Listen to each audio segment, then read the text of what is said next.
নমস্কার। হসলা রেডিওর সকল শ্রোতা বন্ধুদের জানায় সান্ধ্যকালীন শুভেচ্ছা। আজ শুক্রবার 31শে জুলাই 2026, 14ই শ্রাবণ 1433। বিশেষ বিশেষ খবর নিয়ে আমি হাজির হয়েছি দেবাশিস ঘোষ হসলা রেডিও থেকে। বিশেষ বিশেষ খবরের শিরোনাম: 31শে আগস্টের মধ্যে নিয়োগ শেষ না হলে ফের সুপ্রিম কোর্টে, বললেন মন্ত্রী। সূর্যমুখী তেল যোগানে টান, বিকল্প খুঁজতে হন্যে নয়াদিল্লি। রেলে দুর্ঘটনা কমেছে 88%। 5 বছরেই পাশে এআই এজেন্ট, বললেন মেটা চিফ। হাইড্রোজেন ট্রেন রেলে সবুজ বিপ্লব। পর্যটকদের যেতে নিষেধ নাথুলায়। 13,000 প্রজাতির মথ ও প্রজাপতি ভারতে। তারপর থাকবে খেলার খবর। আসবো বিস্তারিত খবরে। 31শে আগস্টের মধ্যে নিয়োগ না শেষ হলে ফের সুপ্রিম কোর্টে যাবে রাজ্য, বললেন মন্ত্রী। সুপ্রিম কোর্টের নির্দেশে রাজ্যে 35,654টি পদে শিক্ষক নিয়োগ হচ্ছে। আবেদনকারী হিসেবে রয়েছেন 2016-র যোগ্য চাকরিহারারাও। তৃণমূলের আমলে প্রাতিষ্ঠানিক দুর্নীতির দায়ে 2025-এর এপ্রিলে গোটা প্যানেলই বাতিল করেছে শীর্ষ আদালত। গত বছরের মেতে স্কুল সার্ভিস কমিশনের নিয়োগ বিজ্ঞপ্তিতে আবেদন করেছিলেন 13,000-এরও বেশি যোগ্য শিক্ষক শিক্ষিকা। 31শে আগস্টের মধ্যেই নিয়োগ না হলে তাদের চাকরিতে ছেদ পড়ার আশঙ্কা। এই পরিস্থিতিতে স্কুল শিক্ষামন্ত্রী দীপক বর্মন বৃহস্পতিবার বিকাশ ভবনে বলেন, নির্দিষ্ট সময়ের মধ্যে নিয়োগ প্রক্রিয়া সম্পন্ন করতে না পারলে আবার শীর্ষ আদালতের দ্বারস্থ হবে রাজ্য সরকার। সুপ্রিম নির্দেশে 31শে আগস্ট পর্যন্তই যোগ্য শিক্ষকরা চাকরি করতে পারবেন, অর্থাৎ তাঁদের চাকরির মেয়াদ আর 31 দিন। স্কুল শিক্ষামন্ত্রী জানান, নিয়োগ প্রক্রিয়া চলছে, খুব দ্রুত তা শেষ করার চেষ্টা হবে। তিনি বলেন, যদি দেখা যায় কোনো ক্ষেত্রে সেই প্রক্রিয়া সম্পন্ন হয়নি, সেক্ষেত্রে শীর্ষ আদালতে কিছুটা সময় বৃদ্ধির আবেদন জানাবে রাজ্য সরকার। যদিও গত বছরের 31শে ডিসেম্বর থেকে ইতিমধ্যে যোগ্য শিক্ষকদের এক দফা মেয়াদ বাড়িয়েছে আদালত। সূর্যমুখী তেল যোগানে টান, বিকল্প খুঁজতে হন্যে দিল্লি। রাশিয়া এবং ইউক্রেনের মধ্যে দীর্ঘ 2 বছরের বেশি সময় ধরে চলতে থাকা যুদ্ধ ইতিমধ্যেই সংশ্লিষ্ট দুই দেশের পাশাপাশি বিশ্ব অর্থনীতির ওপরে চাপ ফেলেছে। কৃষ্ণ সাগর অঞ্চলে এই দুই দেশের সংঘাতের জেরে অনিশ্চিত হয়ে পড়েছে সূর্যমুখী তেলের সরবরাহ। আর তাই যত দ্রুত সম্ভব বিকল্প ভোজ্য তেল আমদানির পথে হাঁটছে ভারত। তাদের সাম্প্রতিক এক রিপোর্টে জানিয়েছে বিজনেস স্ট্যান্ডার্ড, বিশ্বের বৃহত্তম সূর্যমুখী তেল আমদানিকারী দেশ হিসাবে ভারত এতদিন মূলত রাশিয়া ও ইউক্রেনের উপরে নির্ভরশীল ছিল। কিন্তু সাম্প্রতিক ড্রোন ও ক্ষেপণাস্ত্র হামলার ফলে কৃষ্ণ সাগর হয়ে তেল পরিবহনে বিঘ্ন ঘটছে, যার প্রভাব ভারতের বাজারের উপরে পড়েছে। ভারতীয় ব্যবসায়ীদের মতে, রাশিয়া ও ইউক্রেনের সূর্যমুখী তেল উৎপাদনকারীদের কাছ থেকে পণ্য এসে পৌঁছতে 60 দিন পর্যন্ত দেরি হচ্ছে এবং তার সাথে পাল্লা দিয়ে বাড়ছে দাম। আর তাই ভারতীয় আমদানিকারী সংস্থাগুলি এখন আর্জেন্টিনা, ব্রাজিল এবং অস্ট্রেলিয়ার মতো বিকল্প উৎসের দিকে ঝুঁকছে। কর্ণাটকের এক সংস্থার কর্ণধার বলেন, আমাদের বহু কনসাইনমেন্ট, বিশেষ করে রাশিয়া থেকে আসা সূর্যমুখী তেল সময় মতো পৌঁছচ্ছে না। পরিস্থিতি সামাল দিতে সংস্থাটি ইতিমধ্যেই তাদের মোট সূর্যমুখী তেল আমদানির প্রায় অর্ধেক আর্জেন্টিনা থেকে সংগ্রহ করছে। পাশাপাশি অস্ট্রেলিয়ার ক্যানোলা তেল আমদানি বাড়ানোর পরিকল্পনা নিয়েছে তারা। আগস্ট থেকে দেশে উৎসবের মরশুম শুরু। এই সময়ে ভোজ্য তেলের চাহিদা বাড়বে বলেই মনে করছে সংস্থাগুলি। সেই চাহিদা মেটাতে পাম তেল ও সয়াবিন তেলের আমদানি বাড়ানোয় উদ্যোগী হয়েছে তারা। আরেক সংস্থার শীর্ষ আধিকারিকরা জানিয়েছেন, জুলাই মাসে পাম তেলের আমদানি মাসিক 40% বেড়ে 7 লক্ষ টনে পৌঁছতে পারে। একই সঙ্গে প্রতি মাসে প্রায় 5 লক্ষ টন সয়াবিন তেল আমদানির হওয়ারও সম্ভাবনা রয়েছে।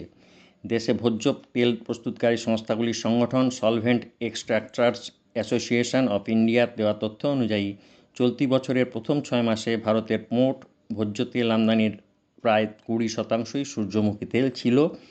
এর মধ্যে প্রায় 10 লক্ষ টন তেল এসেছে কৃষ্ণ সাগর অঞ্চল থেকে। কিন্তু রাশিয়ার সঙ্গে যোগ রয়েছে এমন বন্দর ও জাহাজে ইউক্রেনের ড্রোন হামলা বৃদ্ধি পাওয়ার পরে মস্কো ওই সমুদ্রপথ নিরাপদ নয় বলে সতর্ক করেছে।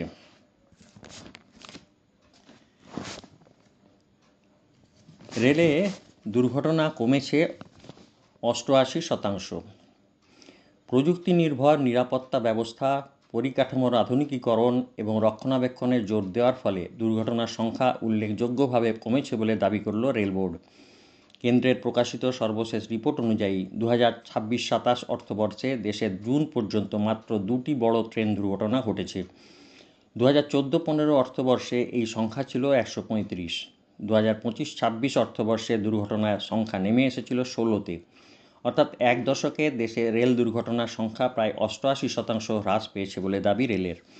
রেলের বক্তব্য, নিরাপত্তা খাতে গত এক দশক ধরে বাজেটে অর্থ বরাদ্দ বৃদ্ধি এই সাফল্যের মূল কারিগর। 2013-14 অর্থবর্ষে রেলের নিরাপত্তা খাতে বরাদ্দ ছিল 39,200 কোটি টাকা। 2026-27 অর্থবর্ষে সেটা হয়েছে 1,20,389 কোটি টাকা। রেলকর্তাদের ভরসার অনেকটা জায়গা জুড়ে রয়েছে ট্রেন প্রতিরক্ষার স্বয়ংক্রিয় সুরক্ষা ব্যবস্থা কবচ। বর্তমানে কবচ 4.0 সফলভাবে 2,569 রুট কিলোমিটারে চালু রয়েছে। এর মধ্যে রয়েছে দিল্লি মুম্বাই এবং দিল্লি হাওড়ার হাই ডেন্সিটি বা বিপুল সংখ্যক ট্রেন চলে এমন রেল লাইনে রেল করিডোর। 7,327টি লোকোমোটিভ এবং 1,200টি ইএমইউ ও মেমু রেকে কবচ ব্যবস্থা বসানোর কাজ চলছে। সম্পূর্ণ দেশীয় প্রযুক্তিতে তৈরি এই ব্যবস্থা নির্ধারিত গতিসীমা অতিক্রম করলে বা লোকো পাইলট প্রয়োজনীয় ব্যবস্থা না নিলে স্বয়ংক্রিয়ভাবে ব্রেক প্রয়োগ করতে সক্ষম। ঘন কুয়াশা বা প্রতিকূল আবহাওয়াতেও নিরাপদ ট্রেন চলাচলে এই ব্যবস্থা গুরুত্বপূর্ণ ভূমিকা পালন করে। রেল জানিয়েছে 30শে জুন পর্যন্ত দেশে 6,671টি স্টেশনে ইলেকট্রনিক ইন্টারলকিং ও সম্পূর্ণ ট্র্যাক সার্কিটিং ব্যবস্থা চালু হয়েছে। এছাড়া 10,395টি লেভেল ক্রসিং গেটে ইন্টারলকিং ব্যবস্থা করা হয়েছে যাতে মানবিক ত্রুটিজনিত ঘটনা কমে। সমস্ত লোকোমোটিভে ভিজিল্যান্স কন্ট্রোল ডিভাইস বসানো হয়েছে। কুয়াশাপ্রবণ এলাকায় জিপিএস ভিত্তিক ফগ সেফটি ডিভাইস এবং সিগন্যালের আগে রেট্রো রিফ্লেকটিভ সিগমা বোর্ড স্থাপন করা হয়েছে যাতে চালকেরা আগাম সতর্ক হতে পারেন। কবচ প্রযুক্তির প্রসারে প্রশিক্ষণেও গুরুত্ব দেওয়া হচ্ছে। ইতিমধ্যেই 94,000-এরও বেশি প্রযুক্তিবিদ ও অপারেটর প্রশিক্ষণ পেয়েছেন। এদের মধ্যে প্রায় 57,000 লোকো পাইলট ও সহকারী লোকো পাইলট রয়েছেন। এবছর জুন পর্যন্ত কবচ প্রকল্পে 3,874 কোটি টাকা ব্যয় হয়েছে বলে জানিয়েছে রেল। রেলের দাবি, আগামী দিনে এই কবচই রেলের নিরাপত্তার প্রধান ভিত্তি হতে চলেছে। আসছি পরের খবরে। 5 বছরেই পাশে এআই এজেন্ট, বললেন মেটা চিফ। কৃত্রিম বুদ্ধিমত্তা কি মানুষের স্বাভাবিক জীবনযাপনের পথে বাধা হয়ে দাঁড়াবে? এমনই একটা প্রশ্নে উত্তাল গোটা নেট দুনিয়া। এই আবহেই তথ্য প্রযুক্তি সংস্থা মেটার সিইও মার্ক জুকারবার্গ দাবি করলেন, আর শুধু চ্যাটবট নয়, আগামী দিনে আমরা আমাদের আশপাশে সর্বত্র দেখতে পাবো এআই এজেন্টদের। 5 বছরের মধ্যেই নিজেদের সহযোগী হিসাবে মানুষ পার্সোনাল এআই এজেন্ট রাখতে শুরু করবে। সে আবার কি? ওয়াকিবহাল মহলের দাবি শুনতে আশ্চর্য মনে হলেও এআই রোজ যেভাবে উন্নতির সিঁড়ি চড়ছে তাতে মেটা চিফের এই দাবি অবাস্তব নয়। জুকারবার্গের কথায়, আমি যেটা ভাবছি সেটা না হলেই সবচেয়ে অবাক হব। 5 বছরের মধ্যে দেখতে পাবো কোটি কোটি লোক নিজেদের এআই এজেন্ট নিয়ে 24x7 ঘুরছে আমাদের চারপাশে। মালিকের হয়ে কাজ করলেও সব নিজেদের লক্ষ্যে স্থির। কোম্পানির ক্যাশ ফ্লো কমেছে হুড়মুড়িয়ে। এই অবস্থাতেও মেটা যে এআই সেক্টরে বিলিয়ন বিলিয়ন ডলার ঢালছে সংস্থার একটি অনুষ্ঠানে, তাও স্পষ্ট করে দেন জুকারবার্গ। তার দাবি, আমাদের নতুন ধারার প্রোডাক্ট এবং আগামী দিনে বিপুল মুনাফার ভিত্তি হতে চলেছে এই এআই এজেন্টরাই। কি এই এআই এজেন্ট? ইউজার কোনো প্রশ্ন করলে যথাসম্ভব তার সদুত্তর দেওয়ার চেষ্টা করে বাজার চলতি প্রায় সব এআই চ্যাটবট। আর এআই এজেন্টের বৈশিষ্ট্য হলো একে প্রশ্ন করার দরকার হয় না, বরং স্বতঃপ্রণোদিতভাবে সে ইউজারের হয়ে কোমর বেঁধে নেমে পড়ে কাজে। কী কাজ? বিশেষজ্ঞদের দাবি, এআই এজেন্ট মালিকের জন্য স্বাধীনভাবেই মিটিং শিডিউল করা থেকে শুরু করে ট্রাভেল বুকিং, ইমেল ঝাড়াই বাছাই, কোনো পণ্যের তুল্যমূল্য বিচার, এমনকি অন্য এআই সিস্টেমের সঙ্গে নিরন্তর সম্পর্কও গড়ে তুলতে পারে। জুকারবার্গের দাবি, মালিকের ব্যক্তিগত লক্ষ্য ও পছন্দের কথা মাথায় রেখেই ব্যাকগ্রাউন্ডে নিরন্তর তা পূরণের কাজ করবে আগামী দিনের এআই এজেন্টরা।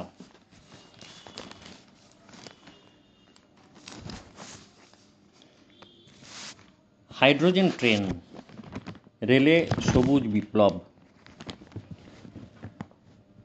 ৩,২০০ লিটার ডিজেল পোড়া দূষিত ধোঁয়া নয়, তার বদলে শুধুই জলীয় বাষ্প। রেল যোগাযোগ ব্যবস্থা যে প্রকৃত অর্থেই পরিবেশ বান্ধব হতে পারে, দেশে সদ্য চালু হওয়া হাইড্রোজেন ট্রেনই তার প্রমাণ। এই সবুজ ট্রেনকে শুধু ঝিঁদ সন্পথ রুটেই আবদ্ধ না রেখে যত দ্রুত সম্ভব দেশের বিভিন্ন অংশে ছড়িয়ে দিতে ৫,২৫০ কোটি টাকার প্রকল্প গ্রহণ করেছে রেল। ডিজেল চালিত ট্রেনের পরিবর্তে পরিচ্ছন্ন জ্বালানি ভিত্তিক প্রযুক্তি ব্যবহার করে দূষণ কমানো, জ্বালানি সাশ্রয় করা এবং ভবিষ্যতের টেকসই রেল পরিবহন ব্যবস্থা গড়ে তোলাই এই উদ্যোগের প্রধান লক্ষ্য। ৩৫টি ডিজেল চালিত ট্রেনকে ক্রমশ বদলে ফেলা হবে হাইড্রোজেন চালিত ট্রেনে, এমনটাই পরিকল্পনা রয়েছে রেলের। রেলের কর্তারা জানিয়েছেন, প্রকল্প অনুযায়ী প্রতিটি হাইড্রোজেন চালিত ট্রেনের নির্মাণে আনুমানিক ৮০ কোটি টাকা খরচ হবে। পাশাপাশি হাইড্রোজেন উৎপাদন, সংরক্ষণ, সরবরাহ এবং রিফুয়েলিংয়ের জন্য প্রয়োজনীয় পরিকাঠামো গড়ে তুলতে অতিরিক্ত আরও ৭০ কোটি বিনিয়োগ করা হবে। প্রকল্পের প্রথম ধাপে বর্তমানে চালু ডিজেল চালিত ডিএমইউ রেলগুলিতে হাইড্রোজেন ফুয়েল সেল প্রযুক্তিতে রূপান্তরিত করা হবে। পরবর্তী পর্যায়ে দুটি হাইব্রিড ন্যারোগেজ ইঞ্জিনেও একই প্রযুক্তি সংযোজনের পরিকল্পনা রয়েছে।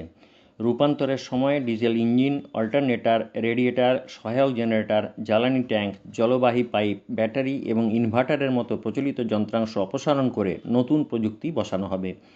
রেলের হিসেবে একটি ডিএমইউ রেককে হাইড্রোজেন চালিত ব্যবস্থায় রূপান্তর করা গেলে বছরে প্রায় ২,৩০,০০,০০০ টাকার জ্বালানি সাশ্রয় সম্ভব। এর পাশাপাশি রয়েছে বছরে প্রায় ১১.১২ কিলোটন নাইট্রোজেন ডাইঅক্সাইড এবং ০.৭২ কিলোটন ভাসমান কণার নিঃসরণ কমার বিষয়টিও। ফলে জ্বালানির সাশ্রয়ের পাশাপাশি বায়ু দূষণও উল্লেখযোগ্যভাবে হ্রাস পাবে এবং পরিবেশ সংরক্ষণে তার ইতিবাচক প্রভাব পড়বে। হাইড্রোজেন ফুয়েল সেলে হাইড্রোজেন ও অক্সিজেনের রাসায়নিক বিক্রিয়ায় বিদ্যুৎ উৎপন্ন হয়। এই প্রক্রিয়ায় ক্ষতিকর ধোঁয়া নির্গত হয় না। উপজাত হিসাবে বের হয় কেবল জলীয় বাষ্প ও ঘনীভূত জল। তাই হাইড্রোজেনকে বিশ্বের অন্যতম পরিচ্ছন্ন পরিবহন জ্বালানি হিসেবে বিবেচনা করা হয়। বিশ্বের বিভিন্ন দেশ ইতিমধ্যেই হাইড্রোজেন চালিত ট্রেন ব্যবহারে উল্লেখযোগ্য সাফল্য পেয়েছে। আলস্টম নির্মিত কোরাডিয়া আইল্যান্ড ২০১৮-তে জার্মানিতে বিশ্বের প্রথম বাণিজ্যিক হাইড্রোজেন ট্রেন চালিত যাত্রীবাহী ট্রেন হিসেবে পরিষেবা শুরু করে। আর ১ বছরের মাথায় ২০১৯-এ ব্রিটেন পরীক্ষামূলকভাবে এই হাইড্রোফ্লেক্স চালু করেছে। এর ৭ বছরের মধ্যেই ভারতও হাইড্রোজেন ট্রেনের মাধ্যমে যাত্রী পরিবহন শুরু করে সবাইকে চমকে দিল। বিশেষজ্ঞদের মতে, প্রাথমিক পর্যায়ে পরিচালন ব্যয় তুলনামূলক বেশি হলেও প্রযুক্তির প্রসার, হাইড্রোজেন উৎপাদন বৃদ্ধি এবং পরিকাঠামোর উন্নয়নের সঙ্গে সঙ্গে সেই ব্যয় কমবে।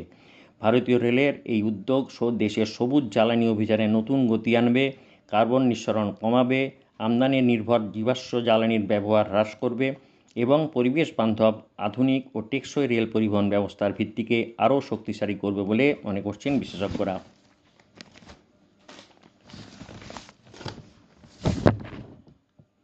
খবর শুনছেন হসলা রেডিও থেকে। আসছি পরের খবরে। পর্যটকদের যেতে নিষেধ নাথুলায়। শিলিগুড়ি। ভারত চীন সীমান্ত বৈঠকের জন্য ১ আগস্ট এবং ১৫ আগস্ট নাথুলায় পর্যটকদের বেড়াতে যাওয়া নিষেধাজ্ঞা জারি করল ভারতীয় সেনা। দুদেশের সীমান্তরক্ষীদের পারস্পরিক বোঝাপড়ার প্রয়োজনে বছরের বিভিন্ন সময়ে এই ধরনের সীমান্ত বৈঠক হয়। নিরাপত্তার কারণেই বৈঠকের দিনগুলিতে সাধারণ মানুষকে নাথুলায় ঢুকতে দেওয়া হয় না। এই ব্যাপারে ভারতীয় সেনার পক্ষ থেকে চিঠি দিয়ে সিকিম পর্যটন দপ্তরকে জানিয়ে দেওয়া হয়েছে, যাতে ওই দুটি দিন পর্যটকদের জন্য কোনো পারমিট ইস্যু না করা হয়।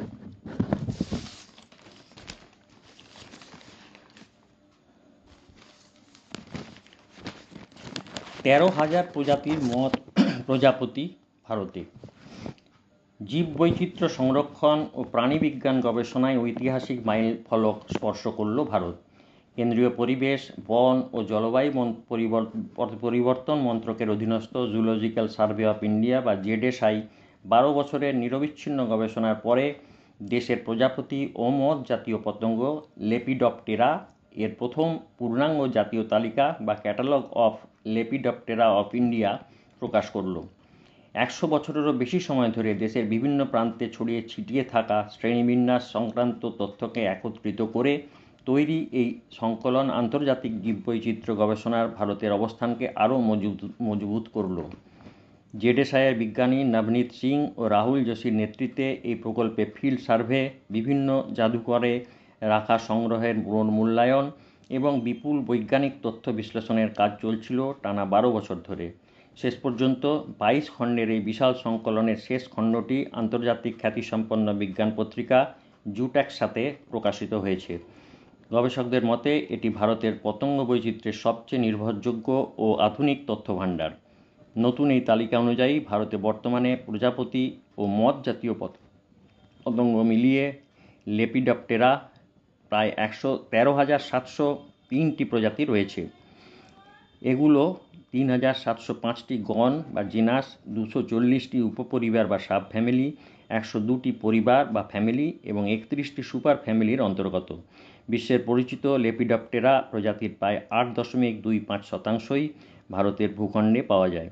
জেডেসায়ের বিশেষ গুরুত্ব পেয়েছে জিওমেট্রোয়েডিয়া সুপার ফ্যামিলির পতঙ্গ নিয়ে তৈরি পৃথক ক্যাটালগটি। এই গোষ্ঠীর 2,205টি প্রজাতি, 479টি গণ এবং 13টি উপপরিবার ও 4টি পরিবারের অস্তিত্ব ভারতে নথিভুক্ত করা হয়েছে। বিশ্বের জিওমেট্রোয়েডিয়ার প্রজাতির প্রায় 8.80%ই ভারতে পাওয়া যায়।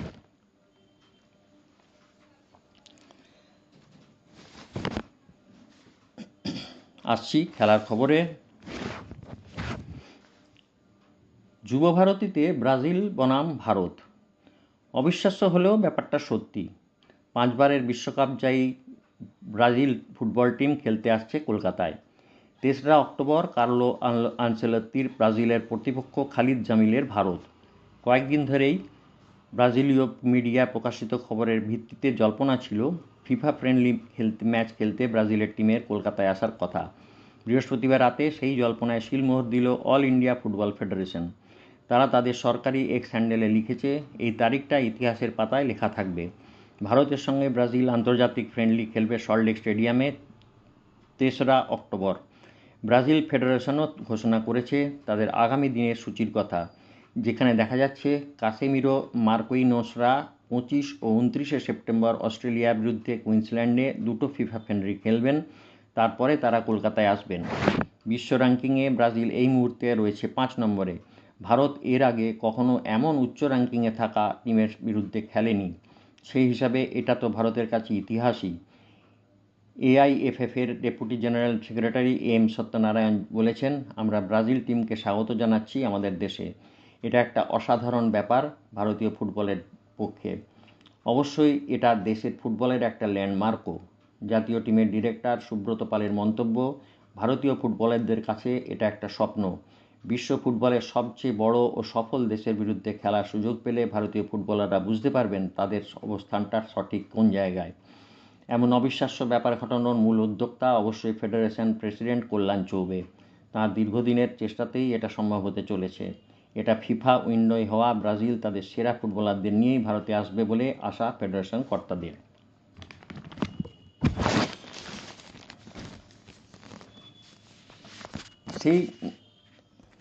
সেই নুলোই সোনার ছেলে।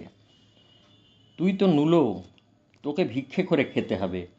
9 থেকে 10 বছর বয়সে এই গঞ্জনা ক্রমাগত শুনতে শুনতে মহারাষ্ট্রের আদিবাসী পরিবারের দিলীপ গাভিটেরও মনে হয়েছিল তার বাকি জীবন বোধহয় ভিক্ষে করেই কাটবে। 5 বছর বয়সে গাছ থেকে পড়ে গিয়ে ডান হাতে বিশাল ক্ষত হয়ে যায় দিলীপের। 6 ভাই বোনের হতদরিদ্র পরিবারের চিকিৎসার অভাবে সেই হাতে হয়ে যায় গ্যাংগ্রিন। প্রাণ বাঁচাতে সেই হাত কাটতে বাধ্য হয় নাসিকের সরকারি হাসপাতাল। তারপরেই তোরানডোংরি আদিবাসী গ্রামের ছেলেটার পরিচয় হয়ে দাঁড়ায় নুলু। গ্লাসগোর স্কটসটাউন স্টেডিয়ামে কমনওয়েলথ গেমসের প্যারা বিভাগের 100 মিটার রেসে বুধবার রাতে সেই দিলীপ পিছিয়ে পড়েও শেষ 30 মিটার এমন মরণপণ দৌড় দিলেন যে পিছনে ফেলে দিলেন 7 স্প্রিন্টারকে। পদক জিতলেও সাধারণত সব প্রতিযোগী দৌড়ে যান ক্যামেরার দিকে পোজ দিতে। 23 বছরের দিলীপ সোনা জিতে কিন্তু ক্যামেরার দিকে না গিয়ে চলে আসেন গ্যালারির দিকে। কাঁদতে কাঁদতে জড়িয়ে ধরেন বছর 45-এর এক ভারতীয়কে। তিনি বৈজনাথ কালে, দিলীপের কোচ। নাসিকের নুলো সোনার ছেলে হয়ে ওঠার পিছনে বৈজনাথের অবদান শুনলে শ্রদ্ধায় মাথা নুইয়ে আসবে। 11 বছরের বালক দিলীপকে যদি বৈজনাথ দত্তক না নিতেন তাহলে তার পেশা হয়তো হতো ভিক্ষাবৃত্তি। বৃহস্পতিবার গ্লাসগো থেকে ফোনে বৈজনাথ বলেছিলেন, দিলীপ তো আমারই ছেলে।